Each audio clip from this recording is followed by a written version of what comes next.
Agnes Rookwood had spent 3 years training herself not to flinch at 4 words: the Duke of Sherbourne.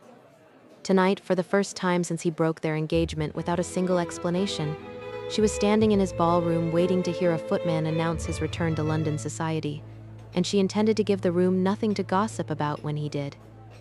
She had come for one reason only. Lady Hartfield, her largest client, had insisted, and Rookwood and Company did not refuse Lady Hartfield anything, not when half the silk crossing the Thames this season came through Agnes's own warehouse ledgers. Lady Hartfield found her within the first quarter hour, resplendent in blue and already impatient for business talk disguised as pleasantry. "Tell me the Calcutta silk arrived intact," Lady Hartfield said, pressing a glass of ratafia into Agnes's free hand without asking whether she wanted it. "My daughter's wedding gown depends entirely on it, and I have told everyone it will be the finest bolt London has seen this decade. It arrived Tuesday last, 40 bolts, not a single length water-stained. I inspected the crates myself before they left the dock." "You inspect everything yourself. It is why I trust you over every other house in this city." Agnes accepted the compliment with a small, practiced smile, the kind she had learned to offer clients who admired her competence without ever quite admiring the woman beneath it. It was, she had decided long ago, a fair enough trade. Competence paid the warehouse rent. Admiration did not. A hush moved through the room before the footman had even finished announcing him. His Grace, the Duke of Sherbourne. Agnes kept her back to the door. She had trained herself, over 3 years, not to turn at that particular cadence of silence. But her hand tightened around the stem of her glass until the crystal pressed a thin white line into her glove, and Lady Hartfield, watching her face rather than the doorway, made a small, knowing sound in her throat. "Well," Lady Hartfield murmured, "that explains why you agreed to come tonight at all, despite swearing off every invitation from this house for 3 seasons running." "I came for the silk report, Lady Hartfield, nothing more." "Of course you did." Walter Penrose entered the room he had been born to inherit, and had spent 18 months learning to carry.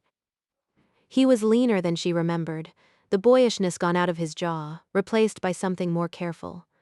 His eyes found her before he had crossed the threshold fully, as if some old instinct in him had never stopped searching that particular corner of any room he entered. For 3 years he had imagined this moment 100 ways. In none of them had she looked so unmoved by his arrival. The musicians did not stop. The dancers did not stop. But the small cluster of guests nearest the tea tables went quiet, the way a room goes quiet when it senses a story it was not invited to read. Agnes set down her glass with a steadiness that cost her more than anyone watching could have guessed, and turned at last because pretending she had not seen him would have been its own kind of confession. "Your Grace." 2 words. Nothing more. She inclined her head the correct half-inch a merchant's daughter owed a duke, and no further inch beyond it. "Miss Rookwood."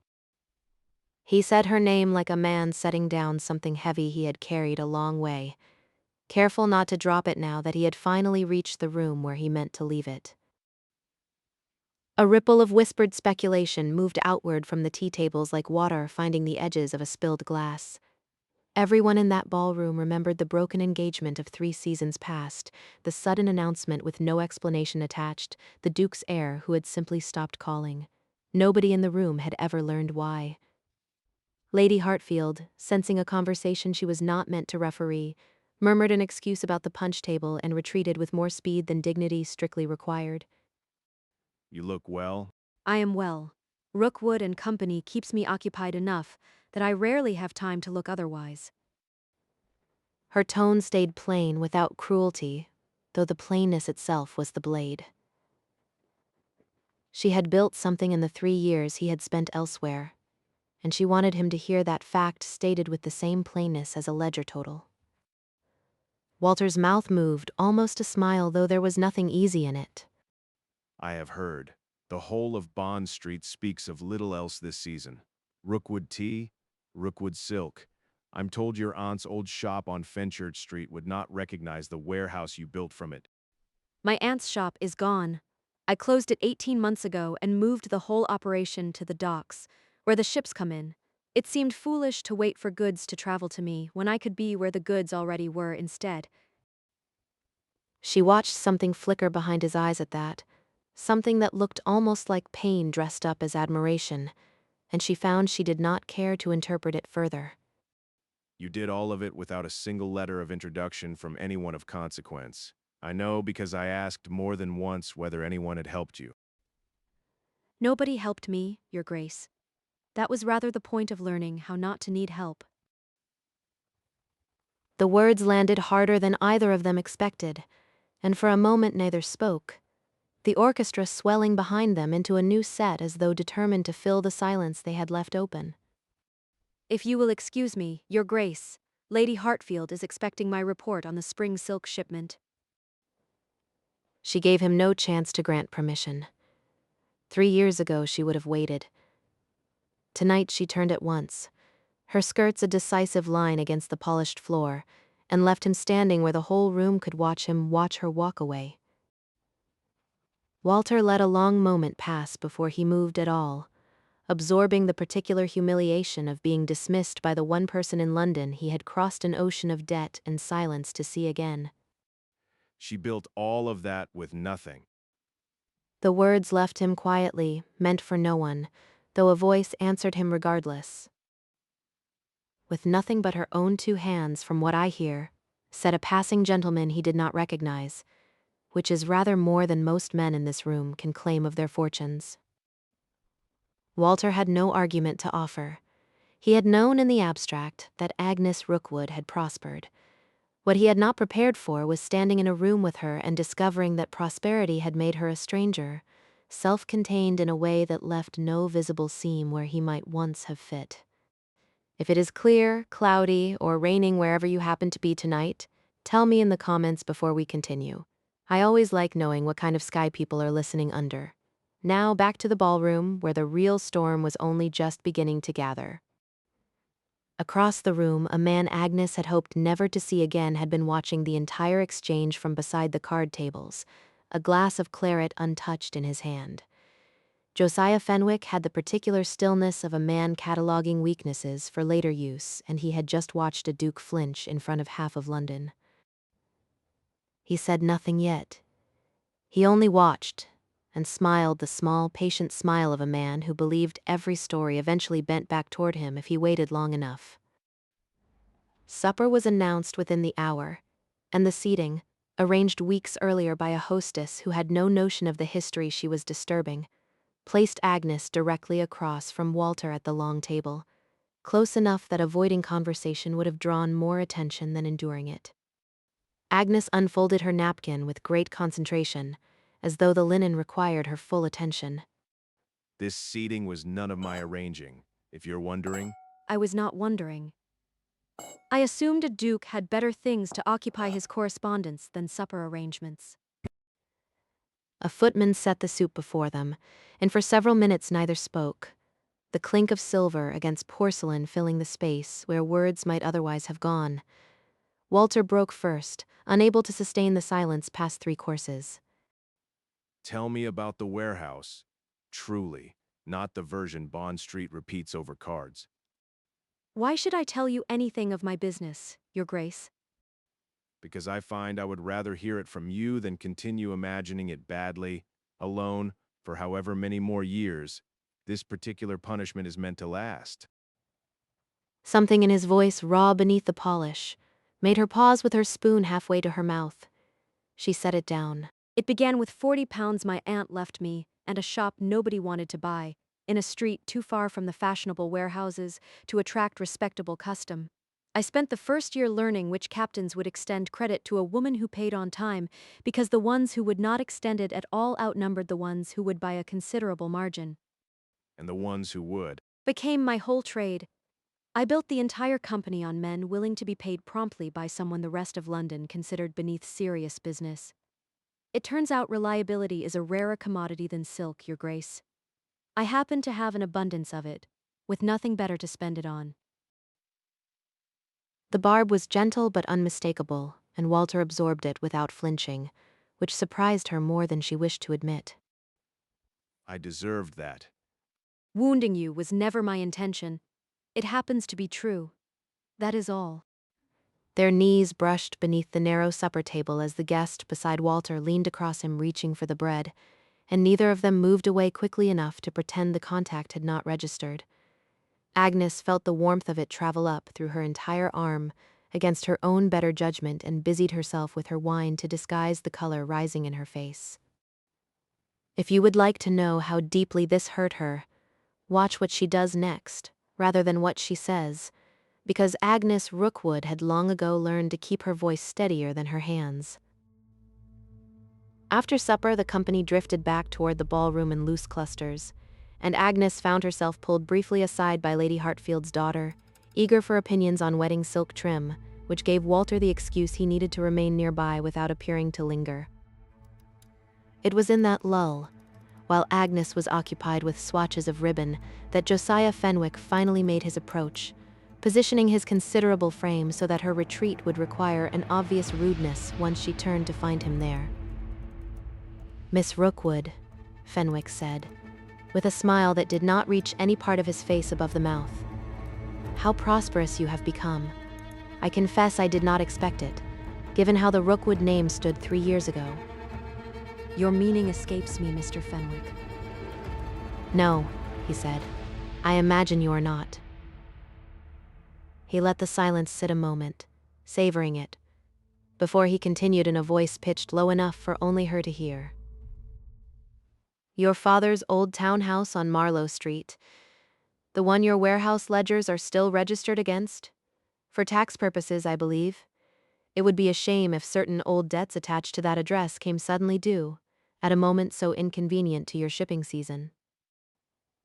Agnes felt the floor tilt very slightly beneath her, though her face gave nothing away. She had spent 3 years believing her father's finances, however modest, were hers alone to manage. She had never once heard the word debt attached to the Marlow Street house. No debt against my father's property has ever come to my attention. "Ah," Fenwick said. "Then perhaps you ought to ask the Duke of Sherbourne about it before you sign your next shipping contract. His late father held rather more paper on your family than either of you was ever told."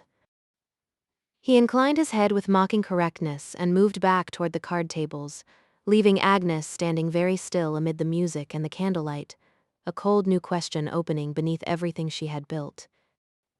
She found Walter 20 minutes later in the library, where he had retreated from the crush with a glass he was not drinking. He looked up when the door opened, and something in his face braced itself before she had even spoken.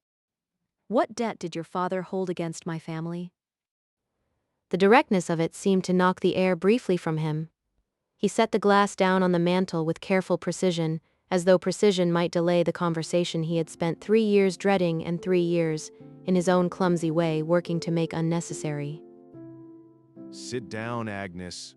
Please. I would rather stand. He nodded, accepting that, and did not try again to soften the room between them. My father held a private note against your father's townhouse, a loan extended years ago out of what he called friendship, though I have come to understand he rarely extended anything without eventually collecting on it. 3 years ago, he decided to collect. Collect how? He came to me a fortnight before our engagement was to be announced formally and told me that unless I ended it and paid court to Josiah Fenwick's daughter instead, he would call the note due in full, immediately, with no grace period, and ruin your father in a single season. Agnes said nothing at first. The fire cracked once in the grate, and somewhere beyond the library door the orchestra swelled into a new set, indifferent to what was breaking apart in this quiet room. Why Fenwick's daughter specifically? Because my father owed Fenwick money of his own, considerably more than the note he held against your family, and a marriage between our houses would have canceled the larger debt entirely. I was to be traded for the difference. He phrased it more delicately than that, though the arithmetic came out the same. And you simply agreed? I asked him for a fortnight to find another way. He gave me 3 days and told me that if I spent them attempting to warn you, he would call the note the moment he learned of it. Before I had finished the sentence, I believed him. I still believe he would have done it. Her hands had curled into fists at her sides without her noticing. 3 years of careful, hard-won peace cracked down the center, and beneath it she found not relief, but a fury so old it had gone cold and precise. You could have told me. And said what? That I was breaking your heart to save your father's house, so that you might spend the rest of your days grateful to a man who had just abandoned you at the altar of every drawing room in London? I could not give you that. I could only give you my silence and hope it hurt you less than the truth would have. There was a knock at the library door, and a footman's voice inquired whether his grace required anything. Walter answered without turning, his eyes never leaving Agnes. Nothing. Close the door. The door clicked shut, and Agnes found herself absurdly grateful for the interruption, because it had given her one breath longer to decide whether to leave or to stay. She stayed. It did not hurt less. It hurt exactly the same, Walter, except I spent 3 years believing the worst of myself instead of understanding the truth of you. He flinched at that, visibly, the first real crack in his composure since he had entered the ballroom. I know. I have known it every day since. It is why I have spent 3 years buying back that note, piece by piece, from a man who understood exactly what he held and refused to sell it cheaply. He crossed to the writing desk in the corner and drew out a leather folio, worn soft at the corners from handling, and held it toward her without ceremony. It is finished. As of 11 days ago, Fenwick sold me the last of it, though not without extracting every possible indignity along the way. Your father owes nothing to anyone. He never will again, not because of me, but because the debt itself no longer exists. Agnes took the folio with hands that were not quite steady and opened it to find the discharge, signed, sealed, dated 11 days past, the Marlow Street mortgage marked paid in full and void. Then why did Fenwick threaten me with it not an hour ago, in your own ballroom? Walter's expression went very still, the softness of confession replaced by something harder. Because he has lost the only leverage he has ever held over a Duke of Sherbourne, and a man like Fenwick does not surrender leverage gracefully. If he cannot use the debt, he will use rumor or ruin your shipping contracts through the customs house where his cousin sits as inspector, or find some other lever to pull before the truth of tonight becomes common knowledge. As if summoned by the mere naming of him, a commotion rose from the direction of the side terrace, sharp enough to cut through the orchestra. A woman's voice, one of the housemaids, called out in alarm. Agnes was moving before she had decided to move, the folio still clutched in one hand, Walter a half step behind her. They found the terrace in disarray. A hired man, broad-shouldered and unfamiliar, had seized Agnes's clerk by the coat and was attempting to wrench a satchel of shipping manifests from his grip. The very documents that proved, in Agnes's own hand, that Rookwood and Company's cargo had cleared customs honestly, without a single falsified entry Fenwick might otherwise claim to have discovered. Those are my ledgers. Let him go. The hired man kept his grip. He shoved the clerk hard against the stone balustrade and turned toward Agnes with the satchel already half torn from its strap, as though he meant to disappear into the garden with it before anyone thought to stop him. Walter closed the distance in 3 strides and caught the man's wrist before the satchel could tear free entirely, wrenching it sideways with enough force to spin the man off balance. The stranger swung a fist that caught Walter high on the cheekbone, snapping his head sideways, and for one suspended second the whole terrace seemed to hold its breath. Walter stayed on his feet. He drove forward instead, using the man's own momentum against him, and pinned him hard against the balustrade with an arm across his throat, close enough that the threat in his voice needed no volume at all.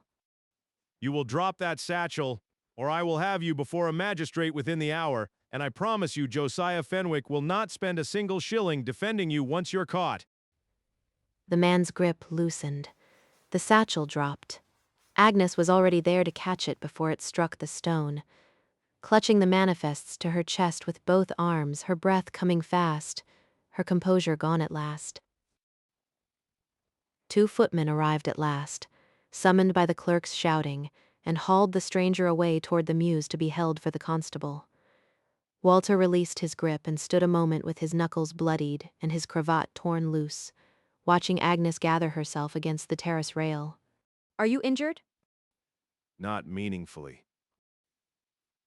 She set the folio and the recovered satchel down on the stone bench beside her and reached for his hand before she had decided to, turning it palm upward to examine the split skin across his knuckles in the light spilling out from the ballroom windows. Sit. You are bleeding onto your own cravat, and I refuse to be the reason a duke is found decorating his own terrace in blood. He obeyed, lowering himself onto the stone bench, and she tore a clean strip from the hem of her own petticoat without hesitation, wrapping it firmly around his knuckles while he watched her face rather than her hands. That was not required of you. I did, actually. I have spent 3 years failing to acknowledge that some part of me never stopped watching for news of you. I was not about to stand on this terrace and pretend a bleeding hand meant nothing to me. The admission seemed to surprise her as much as it surprised him, and she busied herself tying off the makeshift bandage, rather than meet his eyes immediately after saying it. The garden beyond the terrace had gone quiet, the music from the ballroom drifting out faint and unreal, and for the length of several held breaths neither of them spoke at all, because there was nothing safe left to say that would not say too much. Agnes stepped back first, though not far.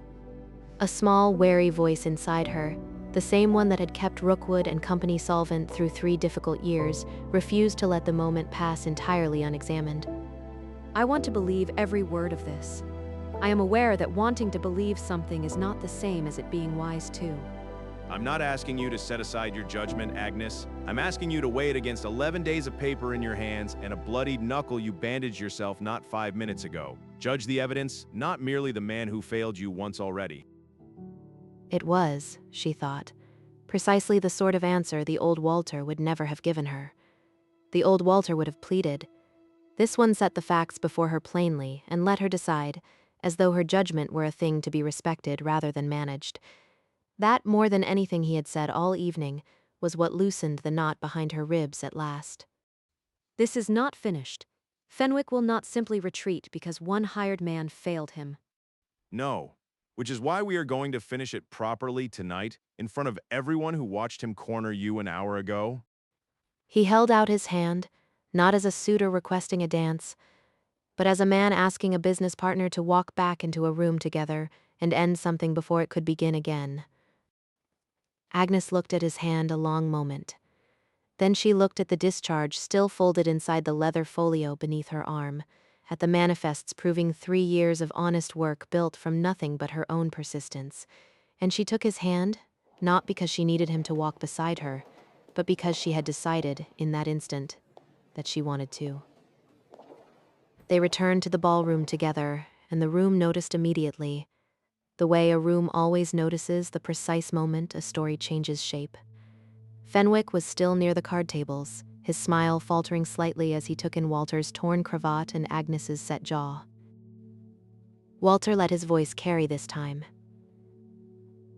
He wanted every guest within 20 feet to hear exactly what he said next.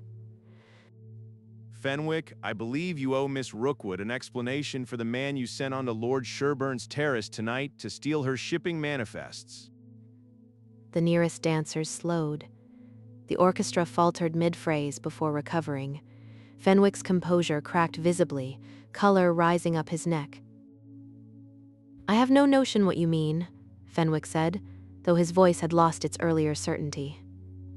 The man is currently in the mews awaiting the constable, and I expect he will have a great deal to say about who paid him. I also have in this folio the fully discharged mortgage on the Marlow Street property dated 11 days ago, which means whatever leverage you imagined yourself still holding over the Rookwood family ended before you set foot in this house tonight.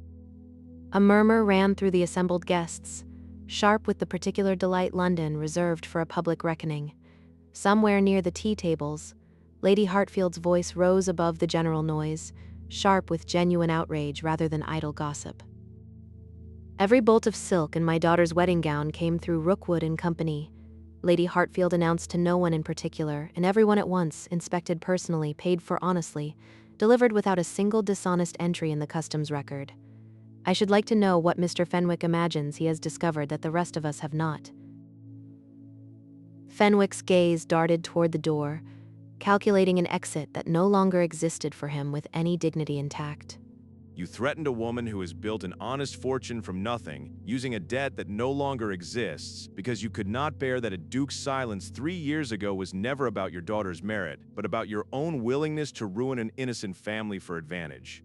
I will not prosecute you tonight out of whatever remains of my father's old regard for you, but you will not come within 100 yards of Rookwood and Company's contracts, warehouses, or customs filings again, or I will make certain every merchant house in London knows precisely why. Fenwick opened his mouth once more, found nothing there worth saying, and withdrew from the ballroom with as much haste as pride allowed him, the whispers trailing him like smoke. Word reached the ballroom within the half-hour, carried by one of the footmen, that the hired man taken to the mews had already named his employer to the constable without needing to be asked twice, and that a magistrate would call at Fenwick's own townhouse before the week was out to discuss both the assault and the matter of falsified customs claims his cousin at the docks had apparently been drafting on his instruction. Lady Hartfield repeated the news to 3 separate clusters of guests with evident satisfaction, and by the time the story had circulated fully, Rookwood and Company's reputation stood considerably higher than it had at the start of the evening, rather than lower, which struck Agnes as the strangest reversal of the entire night. Agnes stood at Walter's side through all of it, the folio still held against her chest, and when the room's attention began to loosen at last and turn back toward the music, she found she was no longer certain how to let go of his hand. Forgiving 3 years in a single evening is more than I would ever ask of you. I know. I only wanted you to know the truth of it, whatever you decide to do with it afterward. Agnes was quiet a long moment, turning the folio over once in her hands, feeling the weight of paper that had cost him 3 years to make disappear. Do you remember the fountain in your mother's garden at Aldermere? The one with the chipped stone heron, where you asked me the very first time whether I thought a duke's son could ever be trusted to keep a promise he made in private? I remember. I told you a promise only means something if it survives the moment it becomes expensive to keep. 3 years ago, I believed you had let mine die. I believe it now. Not because you owe me an apology large enough to earn it back, but because I have spent 3 years learning exactly what it costs a person to keep a promise nobody is watching them keep, and I recognize that cost when I see it standing in front of me with a bloodied hand. Something in Walter's face broke open at that, relief and disbelief tangled together, and he did not trust himself to speak for a moment. I am not the same man who let you walk away 3 years ago. No, neither am I. Which is, I think, rather the point. Rescue has nothing to do with why I'm choosing you tonight, Walter. Rookwood and Company does not need a duke's protection to survive Josiah Fenwick or anyone else who comes after him. I am choosing you because I want to, freely, with nothing left between us that either of us is still hiding. He reached for her hand again, and this time she did not simply allow it. She held on. The orchestra found its footing once more, and somewhere near the terrace doors, the first guests began to whisper that the story London had wondered about for 3 seasons had finally, publicly, changed its ending.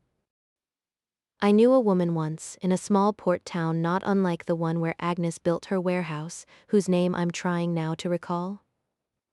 Marguerite, I believe it was. Yes, Marguerite. She kept the books for her father's chandlery for 11 years after everyone assumed she would marry and disappear into someone else's household ledger instead. I remember her telling me that the hardest thing she ever did was not building the business alone, but learning to trust a man again once she no longer needed one to survive. Have you ever had to rebuild trust in someone only after you had already learned the hard way that you did not require them at all? I would love to hear about it in the comments below. Agnes Rookwood and Walter Penrose danced only once that night, near the very end, when most of the candles had burned low and the gossip had exhausted itself into something almost like tenderness. His bandaged hand rested careful and light against the small of her back, and she did not once check the clock the way she had checked it at every ball for 3 years running, counting the minutes until she could reasonably leave. They spoke little during it. They did not need to. 3 years of silence had already said everything that needed saying, and what remained between them now was the quiet, steady work of choosing each other again, one honest morning at a time. Near the terrace doors, Lady Hartfield watched them turn once more beneath the last of the candlelight and leaned toward her daughter with the satisfied air of a woman who had, in her own small way, insisted this particular evening happen at all.